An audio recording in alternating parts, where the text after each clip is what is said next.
So just a quick tip on how to check and reset the safety clutch on your Juki 1541. The full model number is a DNU-1541s with that S standing for safety clutch. This is the button on the bed of the machine that locks in the safety clutch, and you might suspect it's popped if you can't pick up your lower thread or the machine simply won't sew. Now the safety clutch on this machine is currently engaged like it normally would be, and I'm going to pop it loose just to confirm that it's working normally. And to do that, I'll press the button down and roll the hand wheel towards me until the mechanism engages, and it'll just lock everything up right there.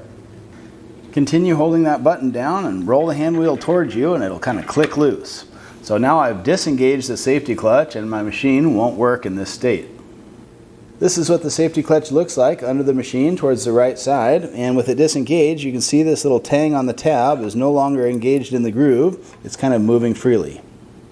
And as I turn the hand wheel towards me, you might get a little flutter of motion, but basically the rotary hook won't be turning, and that's the exact reason why it can't pick up the lower thread and the machine just won't sew. So to put that safety clutch back in, to press that same button and roll the hand wheel away from you until it clicks into place. That button will go down a little bit further, right there. As you continue to hold that button down in the bed of the machine, roll the hand wheel this time away from you, and it'll click back into place. Now rock the hand wheel a little bit back and forth. Make sure that button pops up before you start sewing.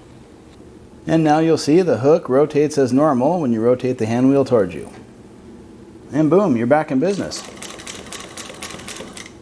Well, many industrial sewing machines are similar, so this may help you reset the safety clutch on your machine. If this topic was helpful for you, give me a quick thumbs up, and if you're not already, consider becoming a subscriber to the channel.